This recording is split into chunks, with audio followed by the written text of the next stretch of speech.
ఈ అబ్బాయి ఒక షాప్‌లో ఒక 2 రాళ్ళను చూస్తాడు. ఆ 2 రాళ్ళలో కూడా డైమండ్స్ కనిపిస్తాయి. వెంటనే అవి ఎంత అని చెప్పి ఒక రాయిని తీసుకొని ఆ షాప్ ఓనర్‌ని అడుగుతాడు. అది కేవలం 200 మాత్రమే అని చెప్పేసరికి ఆ అబ్బాయి చాలా అంటే చాలా షాక్ అవుతాడు. ఇంత విలువైన రాయిని 200కే అమ్మేస్తున్నారేంటి అని చెప్పి. సరే ఏదో ఒకటిలే మనకే మంచిది కదా అని చెప్పి వెంటనే ఆ రాయిని కట్ చేయమని అడుగుతాడు. ఆ రాయిని కట్ చేయడానికి షాప్ ఓనర్ కూడా ఒప్పుకుంటాడు. అక్కడున్న వాళ్ళందరూ చూస్తుండగానే ఆ రాయిని కట్ చేసేసరికి అందులో డైమండ్ ఉంటుంది.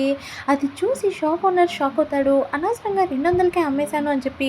ఆ అబ్బాయి చాలా అదృష్టవంతుడని చెప్పి, అలాగే నేను 200కే అమ్మేశాను బై మిస్టేక్‌గా. ఇది 20,000 అన్నా ఉంటుంది అని చెప్పి అంటూ ఉంటాడు. కనీసం 20,000కి అమ్ముకోవాల్సింది అనుకునేసరికి ఇంతలోపే ఒక సీఈఓ అమ్మాయి అక్కడికొస్తుంది. ఆ రాయిని చూసి 2,00,000 పే చేస్తుంది ఆన్ ది స్పాట్. అక్కడున్న వాళ్ళందరూ కూడా షాక్ అయిపోతారు. ఆ అబ్బాయి చాలా అంటే చాలా సంతోషపడి అక్కడి నుంచి వేరే దగ్గరికి వెళ్తాడు. అలా మార్కెట్‌లోకి వెళ్ళేసరికి ఆ మార్కెట్‌లో ప్రతి రాయి కూడా ఆ అబ్బాయికి డైమండ్ లాగే కనిపిస్తుంది.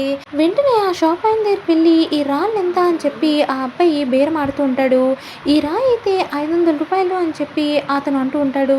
ఇంత తక్కువకి వీళ్ళందరూ అమ్మేస్తున్నారేంటి అని చెప్పి ఆ అబ్బాయి అనుకుంటూ ఉంటాడు. అనుకునే లోపే ఆ పక్కన ఒక పెద్ద రాయిని చూస్తాడు. ఆ రాయి మొత్తం డైమండ్స్‌తో నిండిపోయి ఉంటుంది. వెంటనే ఆ అబ్బాయి ఈ రాయి ఎంత అని చెప్పి ఆ పెద్ద రాయిని అడుగుతాడు ఆ షాప్ ఓనర్‌ని. వెంటనే అతను ఇది దాదాపు ఒక 20,000 ఉంటుంది అని చెప్తాడు. కానీ ఆ రాయి మొత్తం ఒక విలువైన డైమండ్‌తో ఉండడం వల్ల ఆ అబ్బాయి ఒక్క క్షణం కూడా ఆలోచించకుండా సరే కనీసం బేరమన్నా ఆడదామని చెప్పి అనుకుంటాడు. కానీ దాన్ని నమ్మితే ఇంకా ఎక్కువ డబ్బులొస్తాయని చెప్పి ఆ అబ్బాయి దాన్ని 20,000కే కొనేస్తాడు. అది కట్ చేసి చూసేసరికి అందులో డైమండ్ ఉండడంతో అందరూ కూడా షాక్ అవుతారు. సబ్స్క్రైబ్